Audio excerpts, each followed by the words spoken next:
Mitford হত্যাকাণ্ডকে রাজনৈতিক স্বার্থ সিদ্ধির জন্য ব্যবহার করে নির্বাচনকে বানচালের চেষ্টা কিনা প্রশ্ন বিএনপি মহাসচিব মির্জা ফখরুল ইসলাম আলমগীরের। সকালে রাজধানীর গুলশানে বিএনপি চেয়ারপারসনের কার্যালয়ে সংবাদ সম্মেলনে এই মন্তব্য করেন তিনি।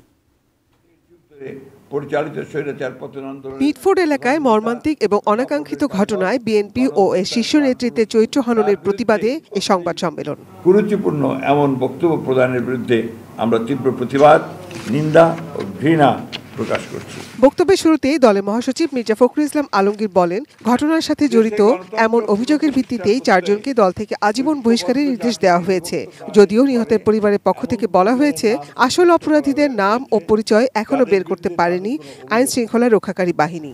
দুঃখজনক হলো সত্য, নৃশংসতার মাধ্যমে এই হত্যাকাণ্ডে সরাসরি অংশগ্রহণকারীদের এ পর্যন্ত গ্রেপ্তার করা দূরে থাক, আইন প্রয়োগকারী সংস্থা এখনো তাদের নাম পরিচয় পর্যন্ত উদ্ঘাটন করতে সক্ষম হয়নি। অ্যান্টিব্যাকটেরিয়াল অ্যাডিটিভ যুক্ত সেরা ওয়াটার ট্যাঙ্ক বিশুদ্ধ পানিতে ব্যাকটেরিয়া জন্মাতে দেয় না। মির্জা ফখরুল বলেন, দেশে সংঘটিত বিভিন্ন হত্যাকাণ্ডে নাম জড়িয়ে বিএনপি শীর্ষ নেতৃত্বের চরিত্র হননের চেষ্টা হচ্ছে এবং পরিকল্পিতভাবে মিটফোর্ড হত্যাকাণ্ড ঘটানো হয়েছে কিনা তা সন্দেহ করার যথেষ্ট কারণ রয়েছে।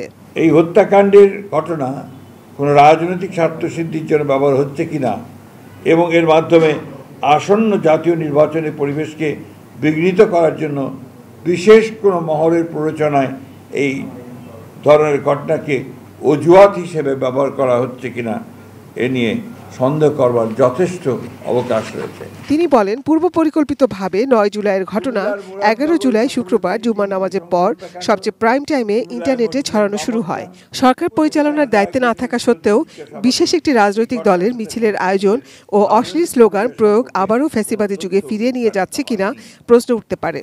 মাত্র গুটি কয়েক সন্ত্রাসী দ্বারা প্রকাশ্যে এমন হত্যাকাণ্ড সংঘটিত হওয়ায় মাত্র 1 বছর আগে সংগঠিত জুলাই গণঅভ্যুত্থানের চেতনার সম্পূর্ণ বিপরীতে আইনের শাসন ধ্বংসের ষড়যন্ত্র বলেই বিবেচিত হতে পারে। মিটফোর্ড হত্যাকাণ্ড অনুসন্ধানে বিএনপির পক্ষ থেকে তদন্ত ও তথ্যানুসন্ধানী কমিটি গঠন করে প্রকৃত সত্য উদ্ঘাটন করে জনসম্মুখে প্রকাশ করা হবে। মির্জা ফখরুল বলেন, গুটি কয়েক রাজনৈতিক দলের হীন স্বার্থে দেশ ব্যর্থ হতে পারে না। ফ্যাসিবাদের অনুপ্রবেশে যে কোনো ষড়যন্ত্র হতে দেওয়া হবে না বলেও মন্তব্য করেন তিনি। দেশে বিদ্যমান রাজনৈতিক পরিস্থিতি অবনতির ভয়াবহ পরিণাম সম্পর্কে দায়িত্বশীল সকল রাজনৈতিক দল সচেতন হবেন। ফ্যাসিবাদের অনুপ্রবেশের যে কোনো ঘৃণ্য ষড়যন্ত্র আমরা এই বাংলাদেশে বাস্তবায়িত হতে দেব না। Nazia Afrin, ATN news, Dhaka.